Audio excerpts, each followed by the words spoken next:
자, 오늘은 우리 창세기 16장, 17장 두 장을 하도록 하겠습니다. 어저께 우리 14장, 15장을 하면 15장을 했죠. 하면서 우리가 뭘 배웠냐면은 믿음의 사람 아브라함과 또 세상을 바라보는 롯을 비교하면서 하나님께서 아브라함과 롯을 어떻게 대우하시나 이런 것들을 봤습니다. 그렇게 보면서 우리가 성경을 통해서 창세기는 구약의 맨 처음 시작되는 책이지만 성경은 우리의 교훈을 얻으라고 하나님께서 주셨다고 그랬어요. 성경의 말씀을 통해서 우리가 교훈을 얻고 어떻게 살아야 되는가를 배울 수 있도록 하나님께서 이런 말씀을 우리한테 주셨다고 하셨습니다. 아브라함이 조카 롯을 데리고 하나님의 말씀에 따라 가나안으로 내려갑니다. 가나안으로 내려갔을 적에 하나님께서는 애당초에 아브라함한테 홀로 가라고 얘기했죠. 그런데 아브라함이 인간적인 어떤 동정으로 조카 롯을 데리고 가게 됩니다. 조카 롯을 데리고 가서 이제 하나님께서 주시는 복으로 인해서 창대하게 되는 그러한 과정을 보는데 그 가운데서도 이 인간의 욕심들을 우리는 살펴보게 됩니다. 롯을 통해서 사람의 욕심이 얼마나 큰가를 보게 됩니다. 또 아브라함이 믿음의 조상이라고 했고 하나님께서 기뻐하는 자라고 하셨고 성경에 이 온 노아 이후에 온 사람들을 갖다가 믿음으로 이끌어가는 믿음의 아버지라고 하는 그 아브라함을 우리가 지금 만나보고 있는 겁니다. 근데 그러한 믿음의 아버지임에도 불구하고 여러 가지 많은 실수를 하는 것을 우리는 보게 됩니다. 하나님께서 가나안으로 내려가라고 해서 가나안 지방으로 가는 과정 중에 아브라함이 세겜을 거쳐서 또 베델까지 가게 되지 않습니까? 베델은 하나님의 집 해가지고 구약 성경에 보면은 베델이 어떻게 보면은 성지처럼 하나님의 사람들이 믿음을 잃고 베델로 다시 들어와서 하나님을 구하는 그러한 광경들을 앞으로도 많이 보게 됩니다. 근데 아브라함이 베델까지 가서 잠시의 고난을 못 이기게 됩니다.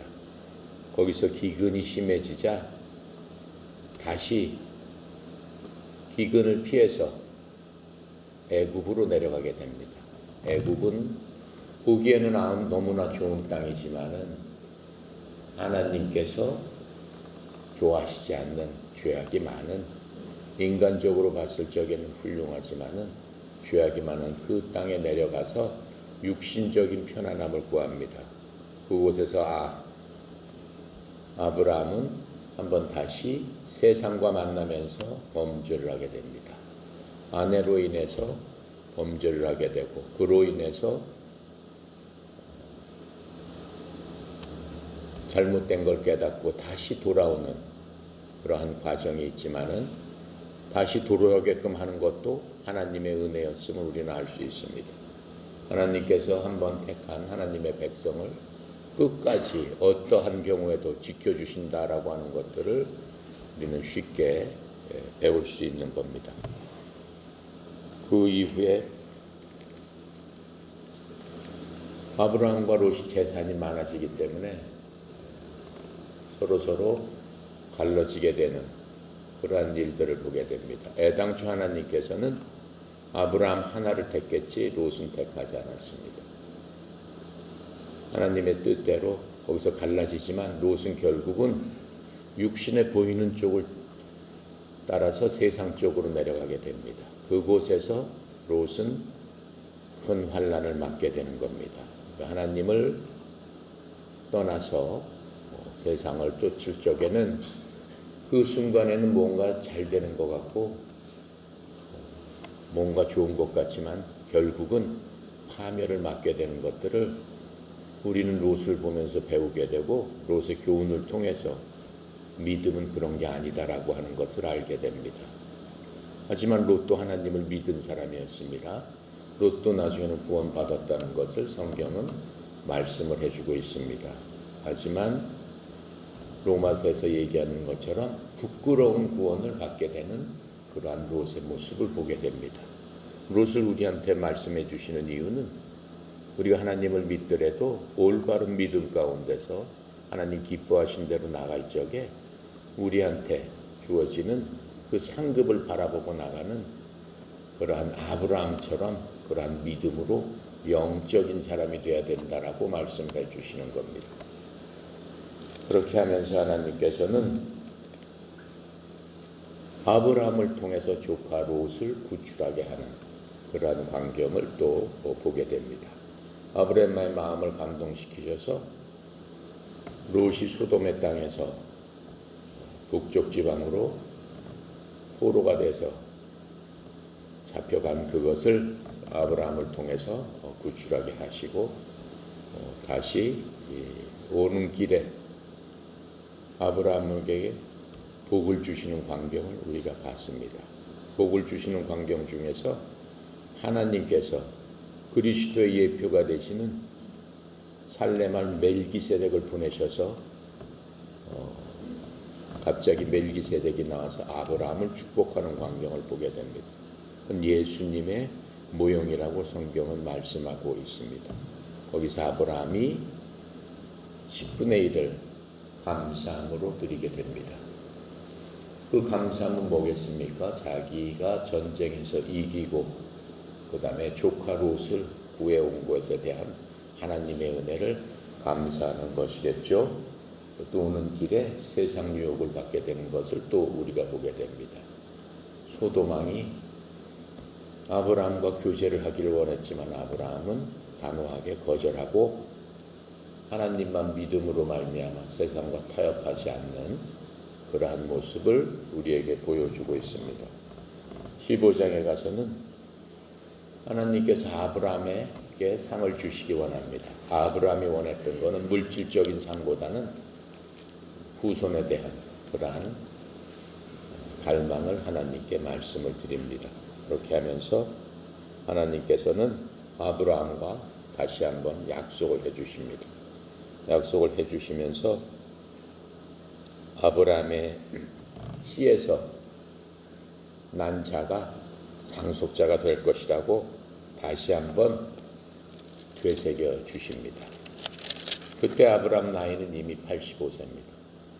인간적으로는 자식을 낳을 수 없는 그러한 나이입니다.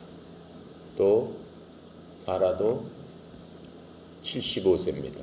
그래서 사라도 생리적으로는 아이를 낳을 수 없는 그러한 상태가 아닙니다. 그럼에도 불구하고 아브라함은 하나님의 말씀을 믿고 아멘으로 화답을 합니다. 거기에 대해서 하나님께서 아브라함과 약속을 해주십니다.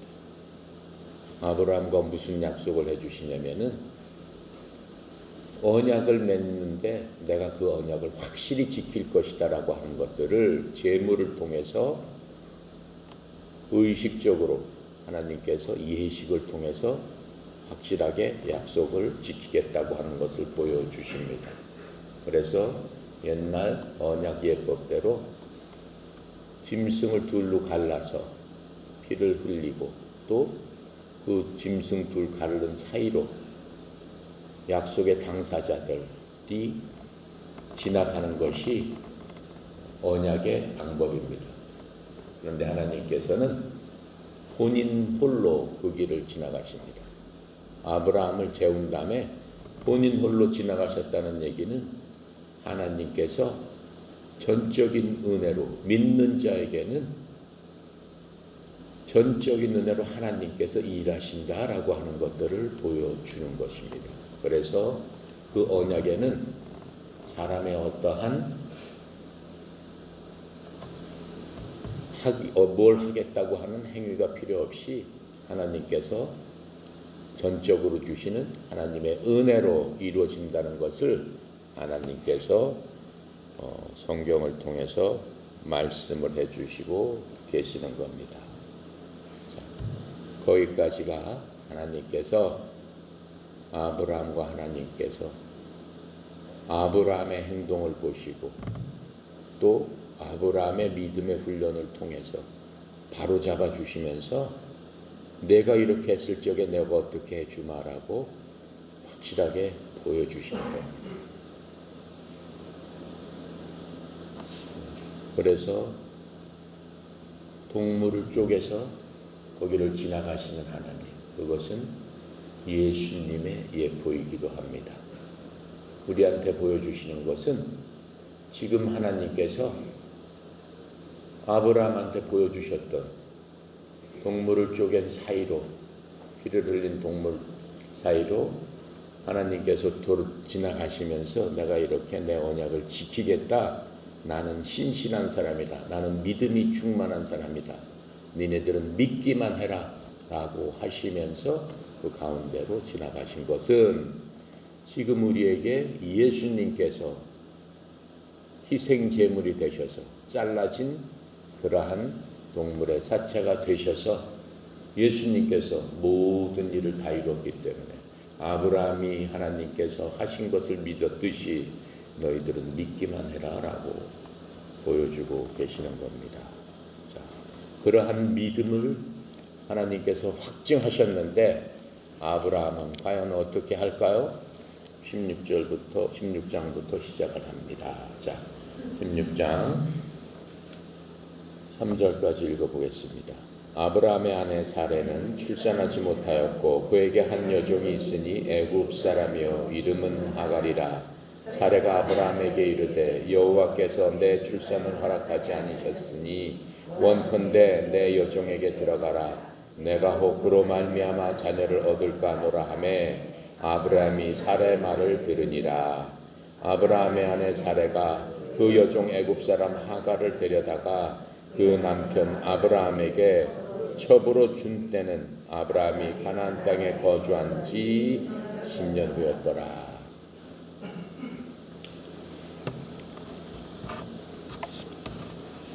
아브라함이 나이가 85세가 됐다고 했습니다. 10년 후가 됐다라고 얘기했습니다. 그래서 아브라함한테 하나님께서 네 자식, 네 씨앗을 이렇게 주리라 라고 얘기를 합니다.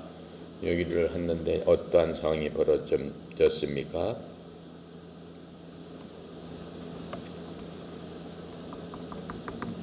아브라함의 부인 사레가 자기 종 하갈을 데리고 옵니다. 어디서 데리고 옵니까? 애굽에서 데리고 온 겁니다. 그 애굽은 어떻게 하게 됩니까?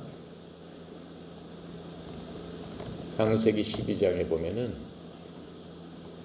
하나님께서 가나안 땅으로 가라고 그랬는데 가나안 땅이 잠시 기근이 들니까는 그것을 인내하지 못하고 바로 애굽 땅을 찾아가게 됩니다. 아브라함은 애굽 땅을 찾아가서 믿지 않는 사람한테 거짓말을 했다가 들통이 나고, 그렇죠? 거기서 다시 쫓겨나는 그러한 창피함을 당하면서 그때 종으로 데리고 온 게 하갈입니다. 그러니까 하나님께서는 인간이 하나님의 말씀에 불순종하고 뭔가 자기 의지대로 했을 적에 잘못된 것에 대해서 반드시 그 보응을 받게 하시는 분입니다. 그냥 넘어가시는 경우가 없습니다. 근데 그 하갈을 애굽 땅에서 데리고 온 하갈을 아브라함의 첩으로 주게 되는 겁니다. 아브라함의 첩으로 주게 되는데 여기서 이제 인류의 비극이 시작되는 겁니다. 아브라함과 사라가 할 수 있는 것은 하나님의 말씀을 믿고 믿음으로 기다려야 됐던 것이죠. 그런데 어떻게 되는 겁니까? 육신의 생각으로 그 믿음으로 인내하지 못한 것들을 보게 됩니다. 히브리서 6장 12절 말씀 한번 볼까요? 히브리서 6장 12절에는 이 말씀에 대해서 해석을 해주고 계십니다.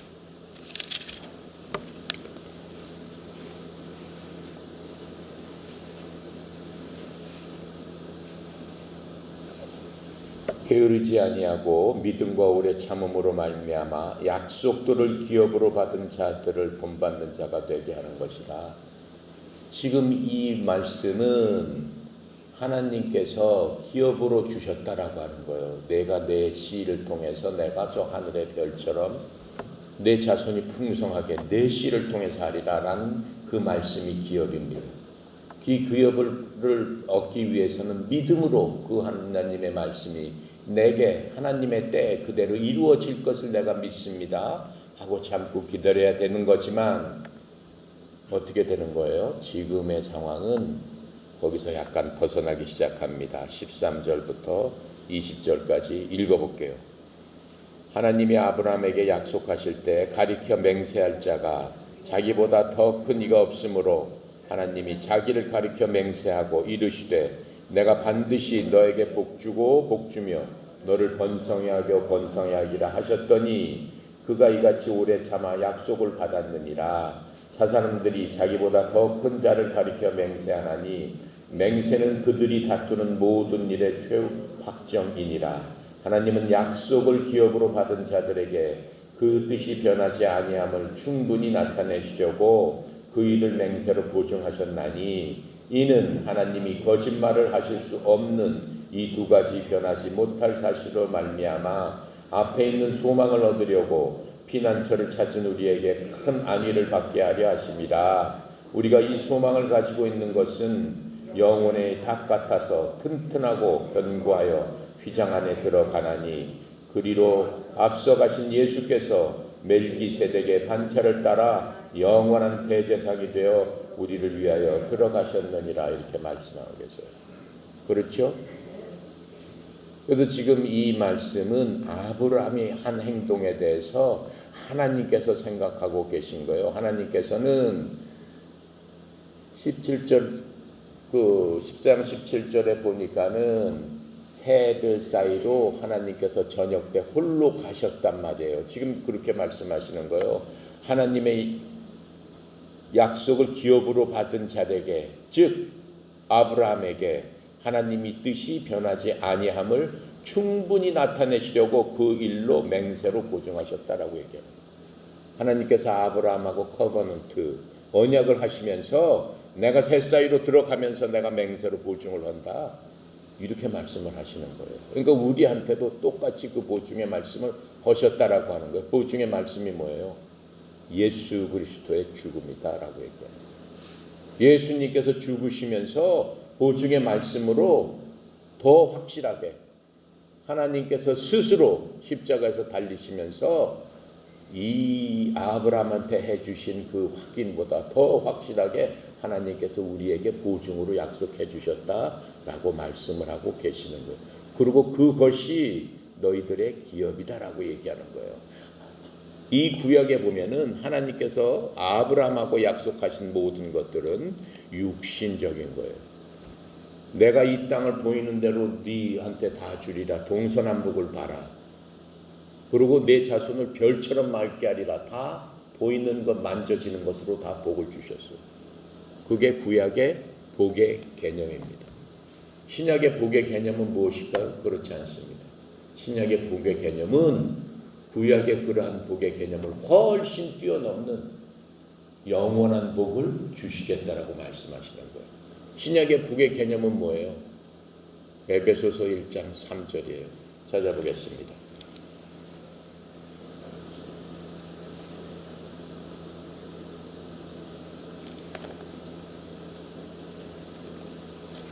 에베소서 1장 3절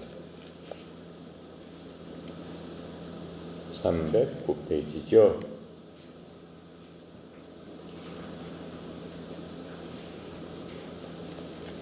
같이 읽어볼까요? 찬송하리로다. 하나님 곧 우리 주 예수 그리스도의 아버지께서 그리스도 안에서 하늘에 속한 모든 신령한 복을 우리에게 주셨다라고 말씀하고 계시죠. 그게 우리한테 주시는 복, 기업이에요. 그러니까 그걸 보고 우리가 하나님과 언약을 이미 믿는 자에게는 맺었다라고 말씀하시는 거예요. 그걸 보고 우리가 소망을 갖고 아브라함처럼 믿음으로 달려가야 된다라고. 우리는 하늘에 있는 처소로 영적인 복을 이미 주셨다라고 말씀하세요. 그러니까 예수 그리스도를 믿고 그리스도께서 우리 안에 내가 그 예수님께서 우리가 믿는 순간에 우리를 예수님 안으로 어떻게 한다고 그랬어요? 훅 집어넣는다라고 했어요. 훅 집어넣는 순간에 그 복하고 같이 성령을 우리한테 주는 게 신약의 하나님의 기업이 받는 복인 거다라고 말씀을 하고 계세요. 자,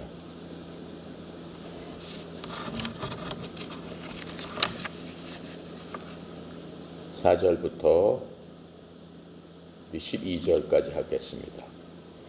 아브라함이 하갈과 동침하였더니 하갈이 임신함에 그가 자기가 임신함을 알고 그의 여주인을 멸시한지라. 사라가 아브라함에 이르되 내가 받는 모욕은 당신이 받아야 옳도다. 내가 나의 여종을 당신의 품에 두었거늘 그가 자기의 임신함을 알고 나를 멸시하니 당신과 나 사이에 여호와께서 판단하시기를 원하노라. 아브라함이 사라에게 이르되 당신의 여종은 당신의 수중에 있으니 당신의 눈에 좋을 대로 그에게 행하라 하매 사라가 하갈을 학대하였더니 하갈이 사라 앞에서 도망하였더라. 여호와의 사자가 광야의 샘물 곧 슬갈 샘 곁에서 그를 만나 이르되 사라의 여종 하갈아 내가 어디서 왔으며 어디로 가느냐. 그가 이르되 나는 내 여주인 사라를 피하여 도망하나이다. 여호와의 사자가 그에게 이르되 내 여주인에게로 돌아가서 그 수하에 복종하라. 여호와의 사자가 또 그에게 이르되 내가 내 씨를 크게 번성하여 내 수가 많아 셀 수가 없게 하리라. 여호와의 사자가 또 그에게 이르되 내가 임신하였은즉 아들을 낳으리니 그 이름을 이스마엘이라 하라. 이는 여호와께서 내 고통을 들으셨음이니라. 그가 사람 중에 들나귀같이 되리니 그의 손이 모든 사람을 치겠고 모든 사람의 손이 그를 칠지라. 그가 모든 형제와 대항하여 살리라 하니라. 자, 이렇게 해서 아브라함이 못 이긴 척하면서 어떻게 되는 거예요? 그냥 육신을 따라서 사라의 종 하갈과 동침해서 아기를 낳는 그러한 것들을 보게 됩니다. 15장에서는 아브라함이 바로 그 장에서 하나님의 말씀을 듣고 믿음이 충만했어요. 근데 16장에서 딱 오다 보니까 바로 그 믿음을 잊어버리고 자기 아내 말을 듣고 하나님의 말씀을 잊어버린 것으로 나타나게 됩니다. 그리고 이전까지는 믿음으로 행했지만은 지금부터는 육신으로 행하는 일들이 나오게 됩니다. 그러니까는 자기 생각으로 그냥 하는 거예요. 아, 우리 부인이 이제 나이가 더 많고 해서 육신적으로 아무리 생각해도 이제 아기를 낳을 수 있는 그런 상황이 아니구나. 어떡하겠냐. 아기를 낳기 위해서는 내 씨를 하갈이라도 해서 낳아야 되지 않겠느냐. 그리고 나도 이제 나이가 들었기 때문에 어떻게 될지도 모르는데 아기를 낳아야 되겠다라고 하면서 육신적인 생각으로 이제 하게 된 거죠. 자, 하지만 하나님께서는 어떻게 하신다는 거예요? 믿음으로 기다려라라고 말씀을 하셨고 믿음의 확신을 보여주시기 위해서 여러 가지 언약의 확신을 가질 수 있도록 하나님께서는 하셨습니다. 하지만 그 모든 것들이 그렇게 쉽게 이루어지지 않는 것을 보고 있어요. 2절에서 보면은 사라가 자기가 아이를 낳지 못 낳는 형편에 대해서 하나님을 탓하는 것을 알 수 있어요. 사라가 아브라함 여호와께서 내 출산을 허락하지 않으셨다라고 하나님을 탓해버리잖아요. 그렇죠. 그리고 자기 생각대로 그냥 판단을 하는 거예요. 그러면서 세상적인 방법을 취해서 이제 하갈을 통해서 세상적으로 일을 해결하겠다라고 꾀를 내지만 이 모든 것들은 실패를 하는데 큰 그 실패를 하는 그 첫 단추를 끼게 되는 겁니다. 그래서 육체의 일로 생각하는 모든 것들이 악한 것이다라고 하나님은 말씀을 하고 계세요. 믿는 사람들한테는 육체로 생각하는 모든 일들, 모든 것들이 악한 것뿐이냐라고 우리가 이미 배운 바 있습니다. 갈라디아서 5장 16장부터 26절까지 있어요. 찾지 마세요. 거기에 보면은 이제 육체 일이 쭉 나와요. 다투고 싸우고 시기하고 질투하고 욕심내고 그 모든 것들은 하나님과 원수된다라고 하면서 하나님의 일은 오직 성령의 열매니 사랑과 희락과 기쁨과 오래 참과 믿음과 온유와 절제와 9가지 열매가 우리 속에서 나왔을 적에 그게 하나님의 사람이다라고 말씀하고 계세요. 그 위의 모든 것들은 하나님과 원수가 된다라고 갈라디아서는 분명히 해석을 해주고 있는 겁니다. 그런데 이 사라는 자신의 처지를 하나님께 책임으로 돌리면서 이 모든 것들이 또 어쩔 수 없어서 행해지는 것이다 라고 어떻게 합니까? 스스로 위안을 하는 그런 것들을 우리는 볼 수 있습니다. 그러면서 그 결과에 대해서 사라는 5절에 보면은 내가 받는 모욕은 당신이 받아야 올 터다. 이제 핑계를 대기 시작하는 겁니다. 그렇죠? 그래서 이제 내가 이렇게 했는데 나를 멸시한 내 종이 이제 나를 멸시하는구나 라고 하면서 자기 자신의 잘못은 모르고 어떻게 하는 거예요?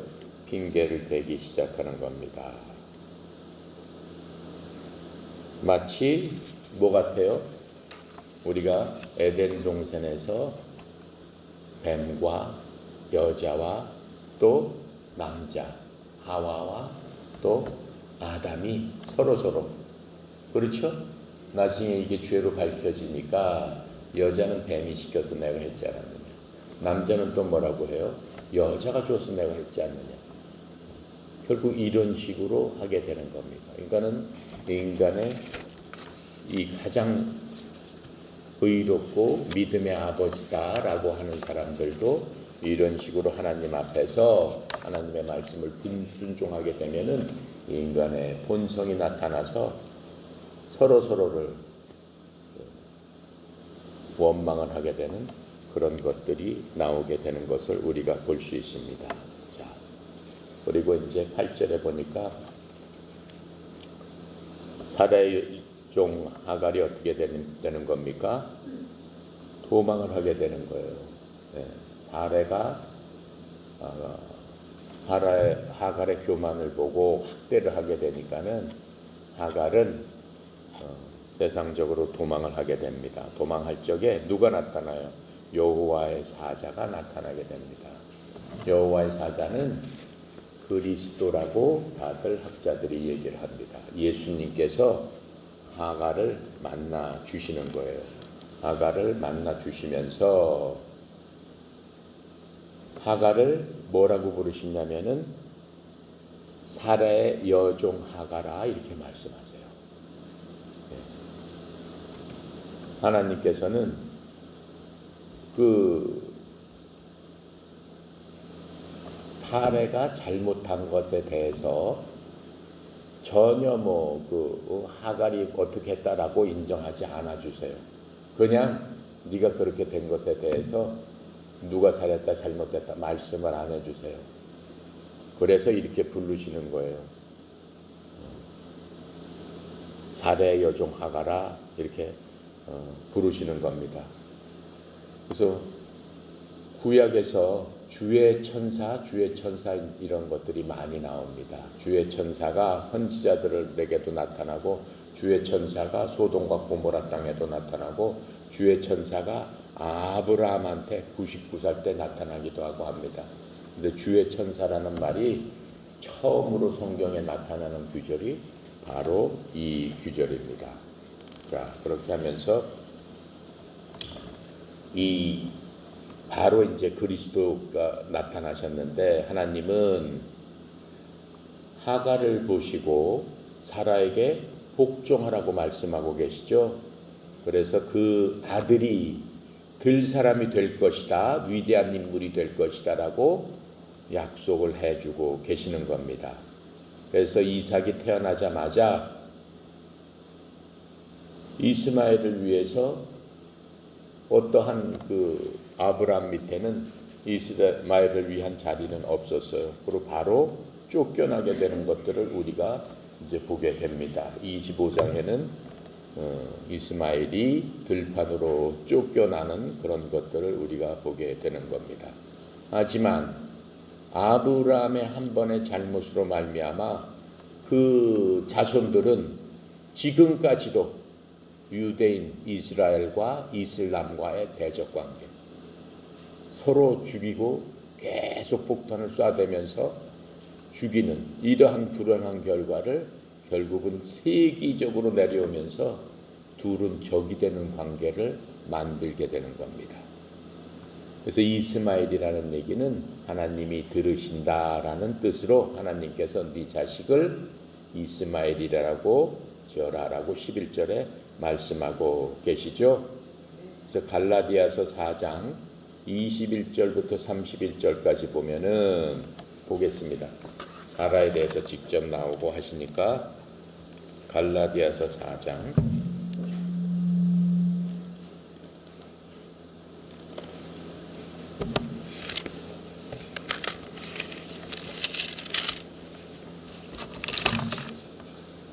갈라디아서 4장 21절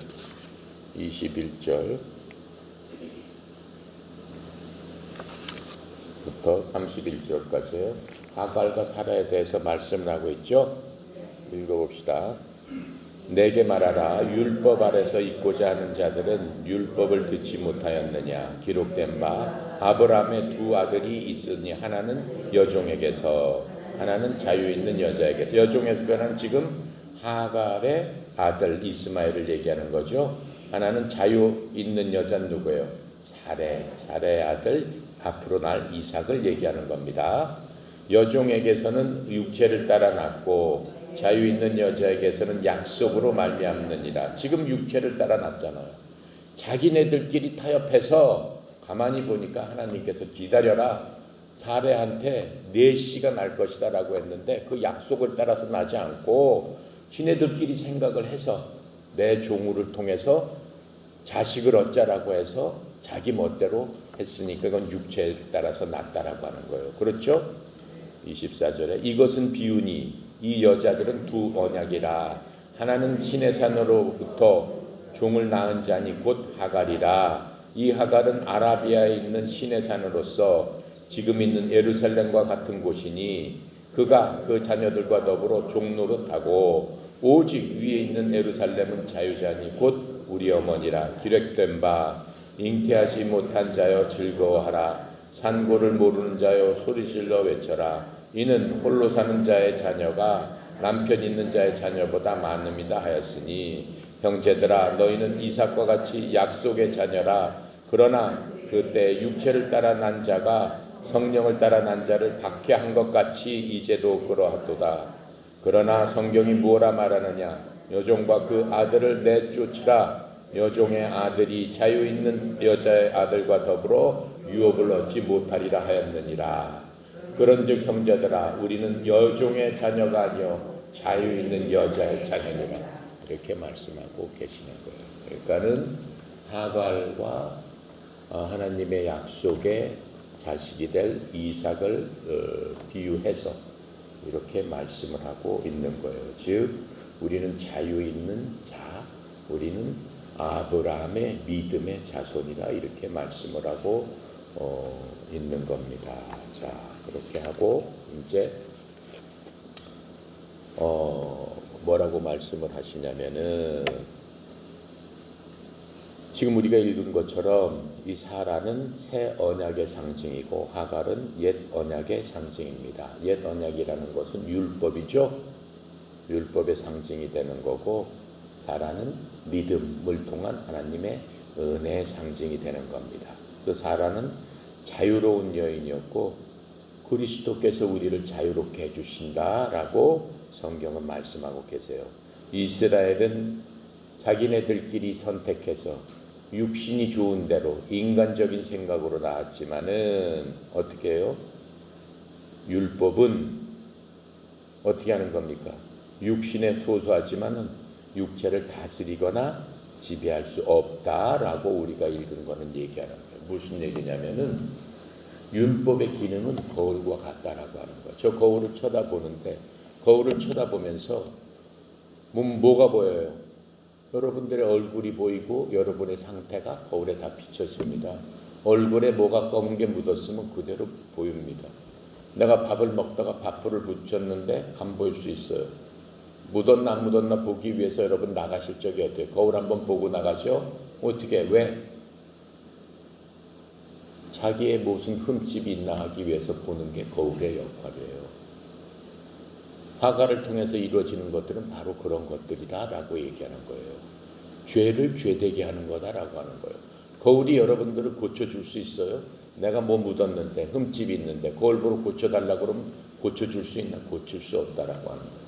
거울은 단지 우리로 하여금 너는 죄인이다, 너는 죽어야 된다라고 하는 것들을 계속 얘기할 수 있을 뿐이다라고 하는 겁니다. 그래서 우리가 고쳐질 수 있는 것은 오직 어떻게 함으로? 그리스도 안에 들어감으로 고쳐질 수 있습니다. 구약에는 그것을 고칠 수 없기 때문에 하나님께서 지금 아브라함도 구약 사람이고 모든 사람들이 구약 사람입니다. 믿음의 모든 사람들도 구약 사람은 구약 사람인 겁니다. 그 사람들은 우리한테 비하면은 아브라함이지만 실제적으로는 굉장히 힘든 삶을 살았어요. 영적으로는 고쳐질 수가 없는 거예요. 고치려고 아무리 노력을 해도 자기 죄만 드러날 뿐이에요. 거울은 고쳐줄 수가 없어요. 나는 죄인이구나, 나는 죽어서 마땅하구나. 거울을 보면 볼수록 그것만 더 늘어나는 겁니다. 하나님께서는 어떻게 하셨어요? 하나님께서 해주시지 않으면 안 되는 거예요. 네. 그래서 그 방법을 제사 방법으로 하나님께서는 구약에서는 그것들을 고치도록 네가 잘못했으면은 양을 잡고 송아지를 잡아서 하나님께서 그 피로 대신 네 검댕이를 덮어라 라고 말씀하셨어요. 그러면은 내가 네 검댕이를 보지 않겠다라고 말씀하셨어요. 임시로 덮는 거예요. 또 검어지면은 거울을 봤는데 또 검어졌어. 또 덮어라라고 말씀하시는 거예요. 또 검어졌어. 또 덮어라라고. 언제까지? 죽을 때까지 그렇게 해라라고 말씀하시는 거예요. 근데 예수님께서 오셔서 어떻게 했습니까? 거울을 딱 깨부셨어요. 거울이 필요 없다. 거울을 딱 철폐하시고 니네들을 내 속으로 그냥 집어넣겠다라고 하면서 딱 들어가지고 그리스도 안으로 집어넣는 거예요. 그러니까는 우리가 그리스도 안에 있으면은 그리스도는 하나님이세요. 하나님 안에 있는데 뭐 검은 게 뭐가 있겠어요. 그 안에 있으면은 마치 세탁기 안에 들어가 있는 거랑 똑같아요. 항상 세탁기가 돌아가기 때문에 그 안에 있으면 내가 가만히 있으면 되는 거예요. 세탁기가 나를 다 표백해 준다라고 하는 거예요. 세탁기 통 속에 들어가는 게 바로 그리스도 안으로 들어가는 거예요. 그리스도 안으로 들어가는 방법만 우리가 알면 되는 거예요. 그래서 집어넣는 거는 그리스도께서 하시는 거예요. 아시겠습니까? 들어가는 방법이 뭘까요? 믿는 거예요. 뭘 믿는 거예요? 그리스도는 세탁기시다라고 하는 걸 믿는 거예요. 진짜 그리스도가 세탁기가 아닙니다. 상징적으로 얘기하는 겁니다. 그것을 믿기만 하면은 그냥 집어서 빨래처럼 집어서 그냥 집어넣어서 바로 돌려주시는데 돌리는 걸 언제까지 돌려주신다? 우리가 하나님 앞에 갈 때까지. 세탁기가 통째로 들어서 우리를 하나님 앞에 딱 해서 하나님 앞에 꺼내주신다. 하나님께서 보시니까 우리가 어때요? 깨끗하잖아. 세탁기에서 바로 빼냈는데. 그렇죠?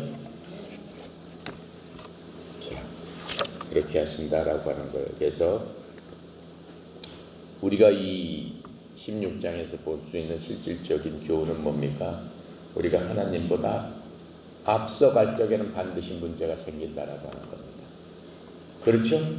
아브라함과 사레가 하나님의 말씀을 인내하고 기다려야 돼. 그러니까는 믿는 사람들은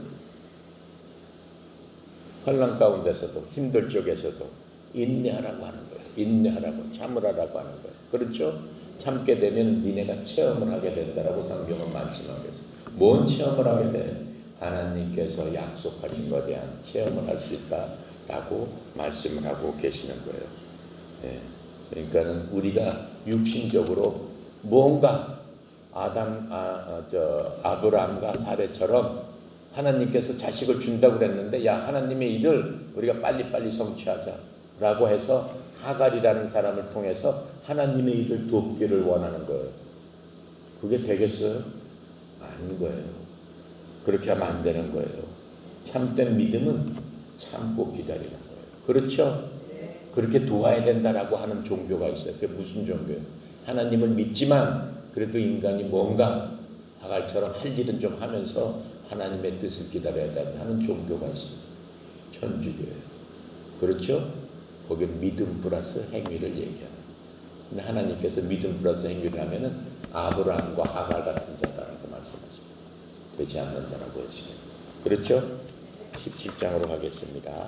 아브라함이 99세 때에 여호와께서 아브라함에게 나타나사 그에게 이르시되 나는 전능한 하나님이라 너는 내 앞에서 행하여 완전하라. 내가 내 언약을 나와 너 사이에 두어 너를 크게 번성하게 하리라 하시니 아브라함이 엎드렸더니 하나님이 또 그에게 말씀하여 이르시되 보라 내 언약이 너와 함께 있으니 너는 여러 민족의 아버지가 될지라 이제후로는 내 이름을 아브라함이라 하지 아니하고 아브라함이라 하리라.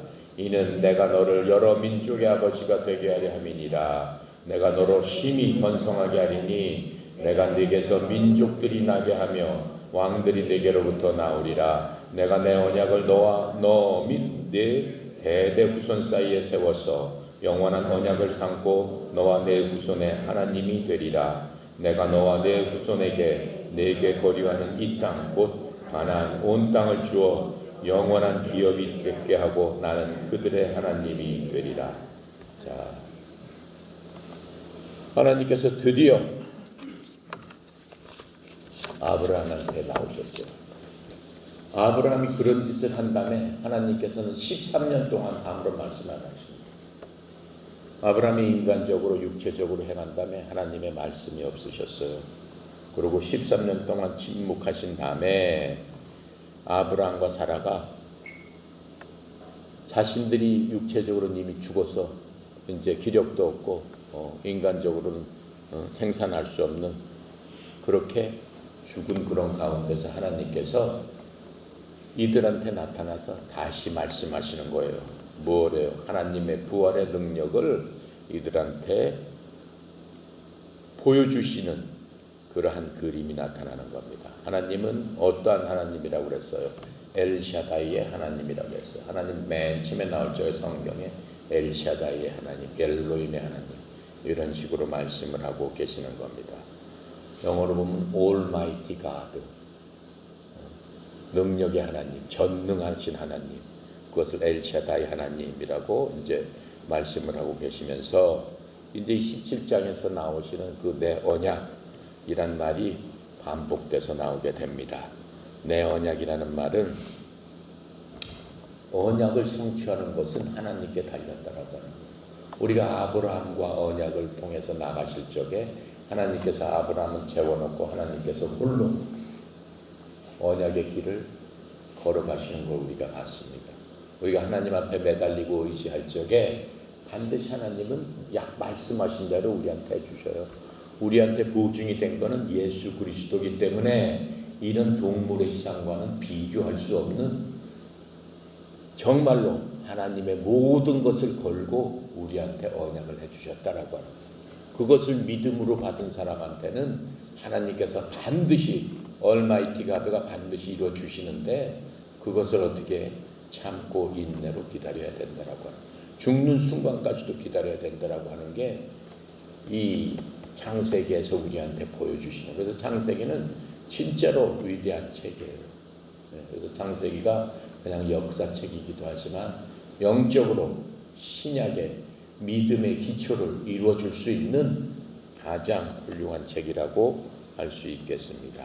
자, 그래서 하나님께서 이제 말씀을 하시기 시작합니다.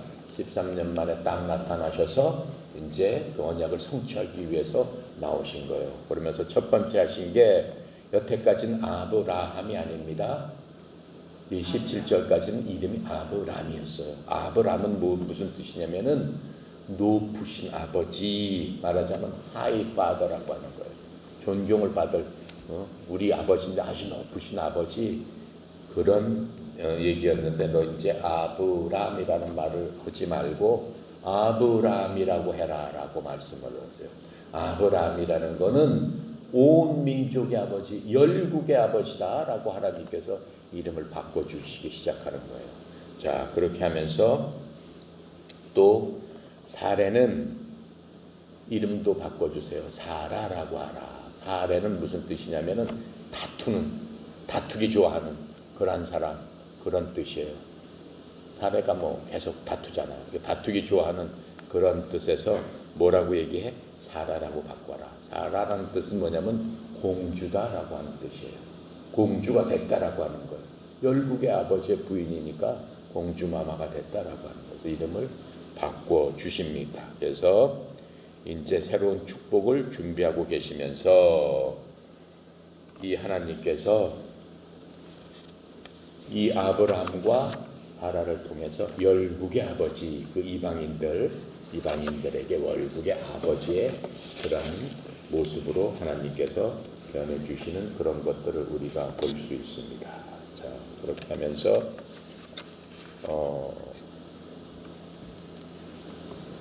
8절, 7절에 계속 이제 하나님께서 언약으로 내 후손들에게 언약을 삼아라라고 말씀을 하십니다. 자, 9절부터 우리 마지막 절까지 합시다. 하나님이 또 아브라함에게 이르시되 그런즉 너는 내 언약을 지키고 내 후손도 대대로 지키라. 너희 중에 남자는 다 할례를 받으라. 이것이 나와 너희와 너희 후손 사이에 지킬 새 언약이니라. 너희는 표피를 베어라. 이것이 나와 너희 사이의 언약의 표징이니라. 너희의 대대로 모든 남자는 집에서 난 남자나 또는 너희 자손이 아니라 이방 사람에게서 돈으로 산 자를 막론하고 난 지 8일 만에 할례를 받을 것이라. 너희 집에서 난 자든지 너희 돈으로 산 자든지 할례를 받아야 하리니 이는 내 언약이 너희 살에 있어 영원한 언약이 되리느니와 할례를 받지 아니한 남자 곧 표피를 베지 아니한 자는 백성 중에서 끊어지리니 그가 내 언약을 배반하였습니다. 여기까지 할게요. 자, 이제 그러시면서 하나님께서 언약의 징표로서 할례를 받아라라고 얘기합니다. 그래서 모든 남자들은 할례를 받아서 내가 너 사이에 언약을 맺었던 그것을 징표로 몸의 흔적을 남겨서 삼아야 된다라고 하나님께서는 말씀을 해주고 계세요. 그런데 이제 이것은 구약은 내가 다시 한번 얘기하지만 계속적으로 육체적으로 모든 것들을 보이는 것들로 모든 것들을 이루어 나가는 그런 과정이에요. 그래서 이것은 할례에 대해서 이제 첫 번째 언급을 하고 있는 거예요. 언급을 하면서 이 구약의 다른 책들, 그 구약이 39권이잖아요. 39권 중에서 할례에 대해서 처음 나오는데 이 할례를 받으면 구원을 받는다는 얘기는 없습니다. 구약에서도 구원 오직 믿음으로 받는 거예요. 하나님의 말씀을 믿고 따랐을 적에 믿음으로 받는 거예요. 하나님께서 너 죄를 지었으면 어떻게 하라고 그랬어? 양을 가져다가 양의 피를 흘려가서 그 피로 내 죄를 덮어야 된다. 그 말씀을 믿었을 적에, 믿고 따랐을 적에 어떻게 되는 거예요? 구원을 받는 거예요. 근데 그 말씀, 그 행위는 따랐지만은 마음속으로 에이 뭐 그렇게 되겠어? 하지만 하나니까 해야지 라고 하면은 구원은 없습니다. 그래서 성경은 처음부터 끝까지 사실은 믿음이 구원을 얻게 하는 거예요. 그런데 그 수단과 방법이 틀리다라고 하는 거죠. 네. 자, 그렇게 해서 이 할례는 하나님과 인간 사이에 맺어진 누구죠? 아브라함과 하나님과 맺은 인간 사이에 맺어진 언약의 징표입니다. 외적인 징표입니다. 그래서 지금 이 신약에 와서는 뭐라 그래요? 내적인 할례를 받아야 된다라고 성경은 말씀하고 계세요. 그것이 문제가 아니다라고 말씀하고 계세요. 로마서 4장 10절 한번 찾아볼까요? 뭐라고 얘기하게 되나? 할례를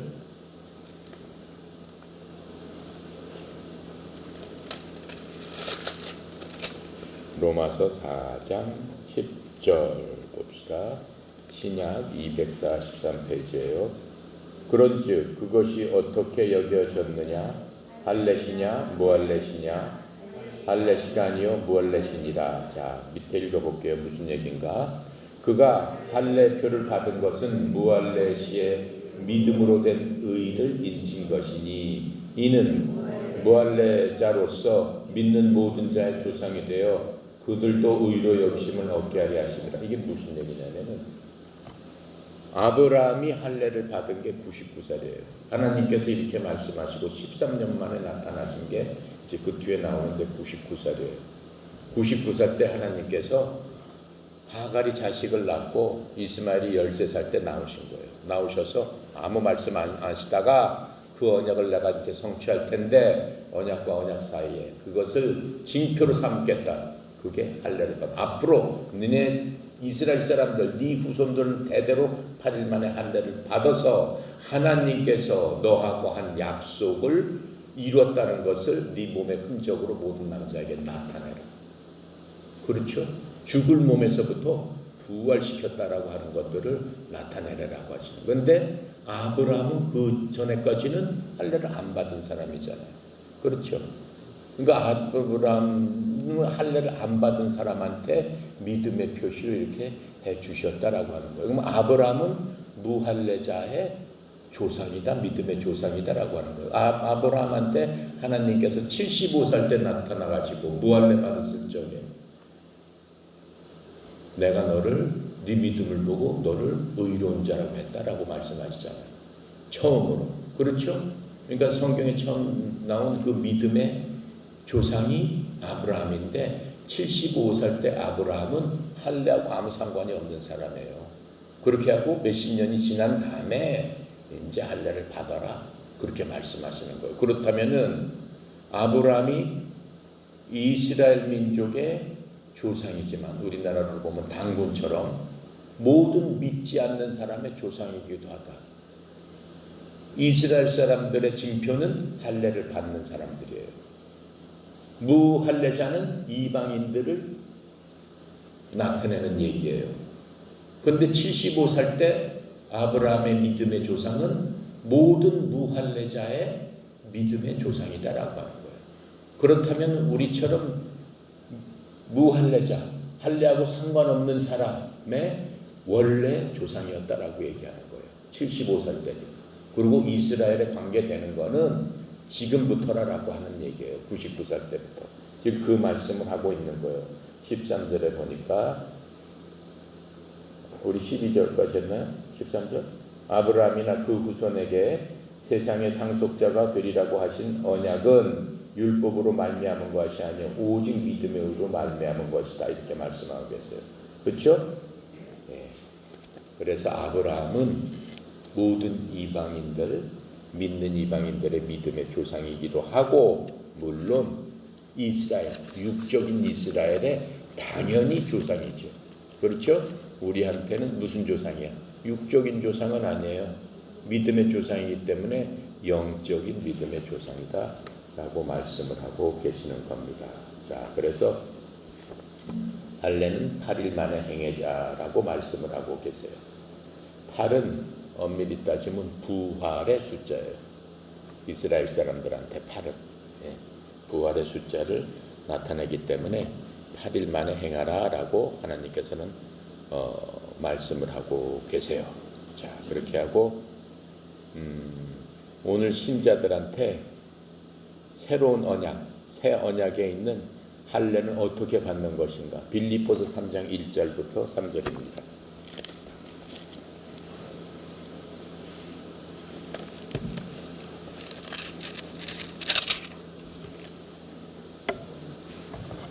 빌립보서 3장 1절부터 3절입니다.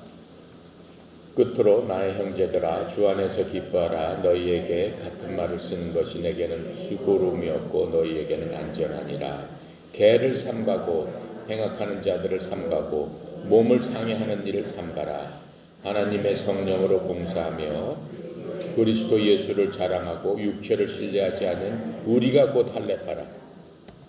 이게 무슨 얘기예요?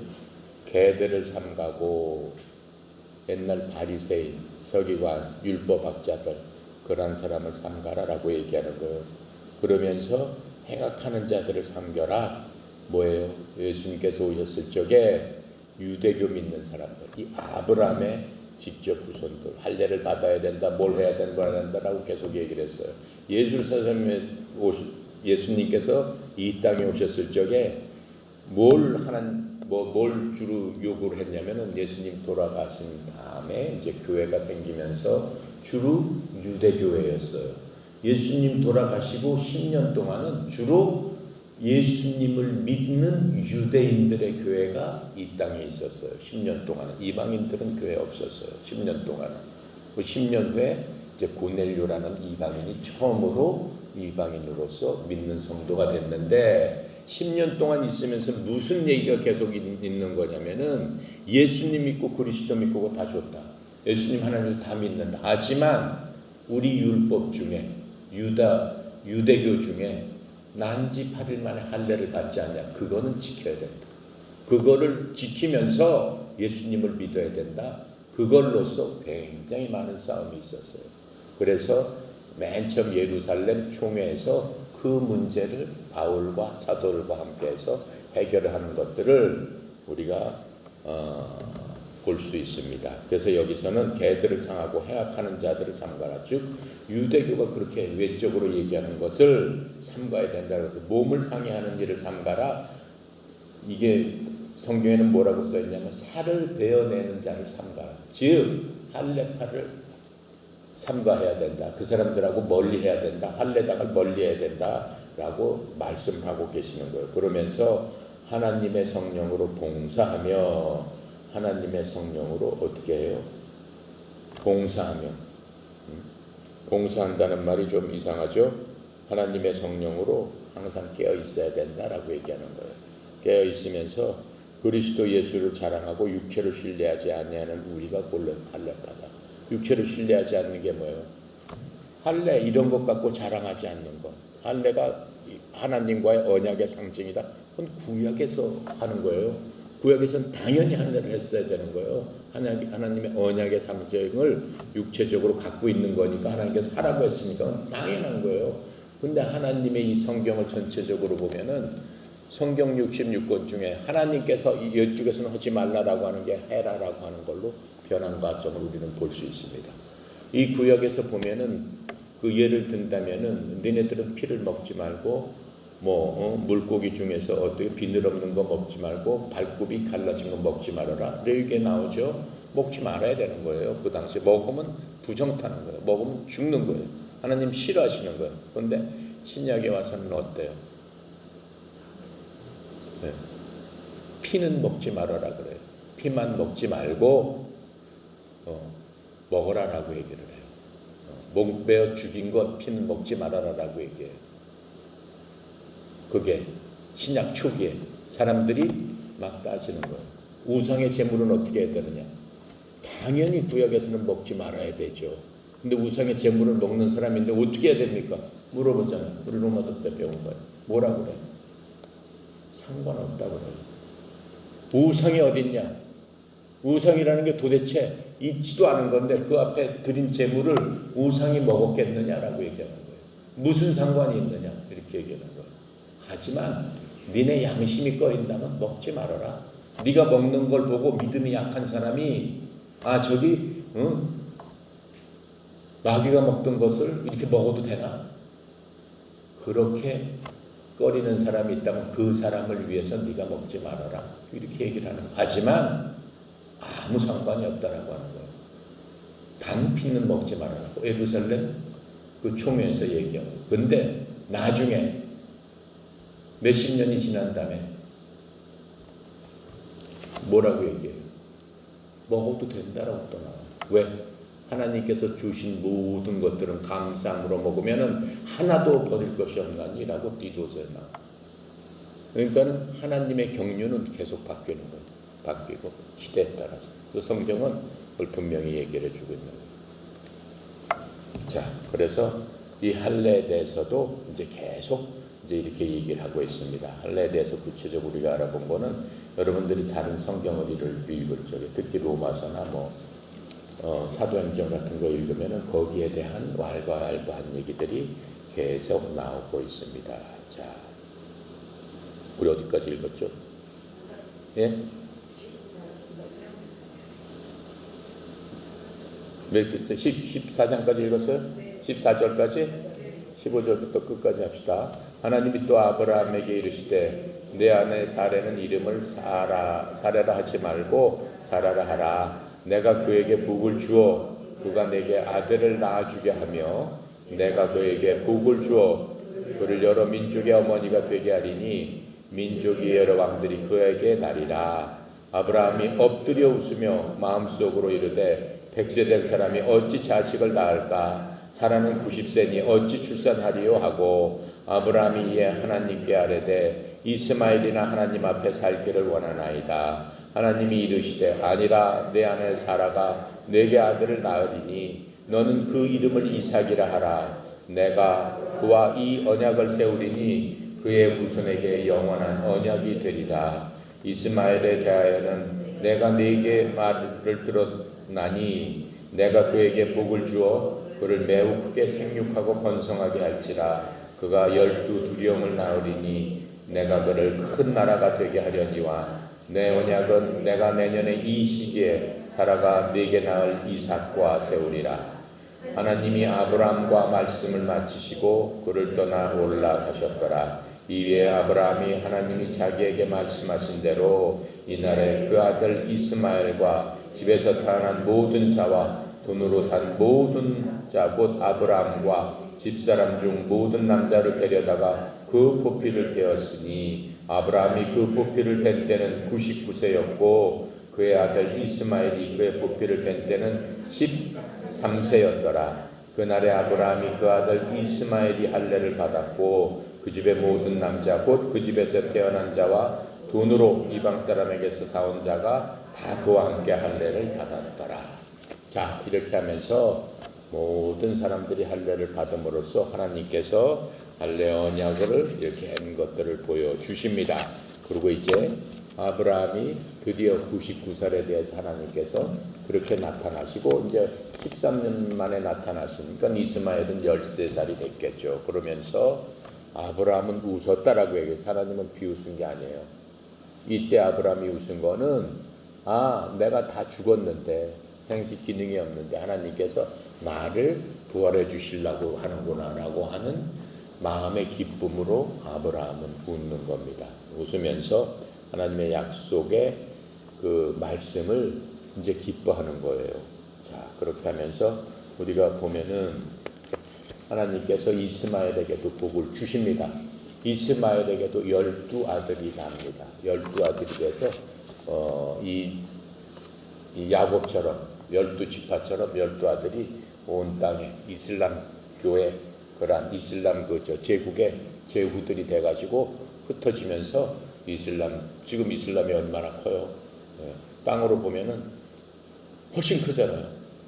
육신적으로 보면 예루살렘 요만하잖아요. 근데 이라크, 이란, 사우디 할 거 없이 이슬람 제국이 얼마나 커요. 그 12아들들 이스마엘의 12아들들이 거기를 다스리게 이제 되는 그러한 광경. 그 이스마엘에 대해서도 하나님께서 어떻게 해주신 거예요? 복을 주신 거예요. 예, 그러면서 이제 하나님의 언약은 누구한테 있다고 그랬어요? 이사가 돼 있다라고 말씀을 하시는 거예요. 그리고 다음 장부터는 이제 이삭의 언약에 대해서 하나님께서 이제 말씀을 하십니다. 그리고 이삭이라는 뜻은 웃음이라는 뜻이에요. 이삭은 웃는다라는 뜻이에요. 누가 웃었어요? 아브라함이 웃었잖아요.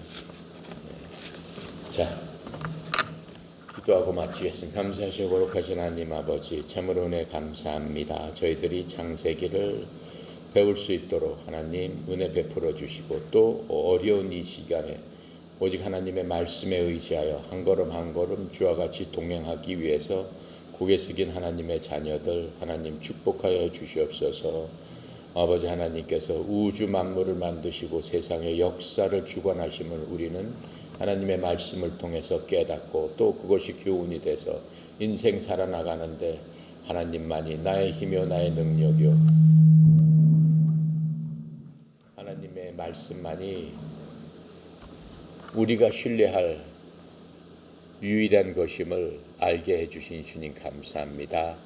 아버지 하나님, 사랑하는 주의 자녀들 지혜와 계시의 영을 부어주셔서 말씀을 깨닫고 말씀을 실천하고 말씀을 아는데 부족함이 없도록 지혜의 종명 명철 주시고, 말씀을 통해서 우리의 모든 어려운 환경들을 극복할 수 있는 힘의 근원이 된다는 것을 우리가 배워서 또 믿음으로 또 깨닫고 알게 되었사오니 하나님의 은혜의 영광을 찬양하게 하여 주시옵소서. 특별히 코로나 사태로 참으로 어렵고 힘든 시간이지만은 하나님께서 이러한 과정을 통해서도 하나님 사랑하는 자, 그 목적대로 부르심을 입은 자에게는 모든 것이 합력하여 선을 이루어 주신다고 하신 그 약속의 말씀을 굳게 붙들고 나가는 저희들이오니, 저희들의 믿음 가운데서 성령님의 인도하심에 따라 한 발짝 한 발짝 삶의 현장에서 힘을 잃지 않고 더욱더 힘을 내서 주와 함께 걸어가는 주의 백성으로 삼아 주시옵소서. 특별히 협회에 속한 모든 하나님의 사랑하는 자들 눈동자처럼 지키고 보호하여 주셔서 환난 때 더욱더 하나님 앞에 가까이 가고, 어려울 때 하나님께서 주시는 축복을 통해서 살아계신 하나님과 교제하게 하여 주시옵소서. 특별히 송영 이사장님, 이 어려운 때지만은 저희들 힘을 합해서 협회 프로그램을 다시 구성하고, 이 프로그램을 통해서 많은 사람들에게 유익을 주기 위해서 저희들 함께 모였사오니 모임을 축복하시고, 사랑하는 주의 종을 통해서 많은 사람들에게 축복을 주는 축복의 통로로서 부족함이 없도록 영육간의 강건함으로 축복하여 주시옵소서. 아버지 하나님, 고개 숙인 저희들 오직 주만 의지합니다. 각각 여러 가지 삶의 현장에서 처해져 있는 상황들이 위중하기도 하고 또 위급하기도 하고 여러 가지 힘든 상황이오니, 아버지 하나님이여 주의 백성들의 고난과 고통과 또 신음소리를 들어주시고, 우리가 갖고 있는 모든 일들을 통해서 인내를 통해서 하나님의 영광만을 구하고 하나님의 나라와 의를 구할 적에 주께서 우리의 모든 것들을 아시고, 우리의 모든 것들, 우리가 생각하지 않은 것들도 하나님 챙겨주시고 인도하여 주신다고 하였사오니, 그 약속, 그 말씀 굳게 붙들고 오늘도 주께 간구하오니, 각각 처해 있는 사정과 형편 주님 돌봐 주시옵소서. 주님 곧 형통할 수 있는 복으로 복 내려 주시옵소서. 모든 것 주께 의탁드립니다.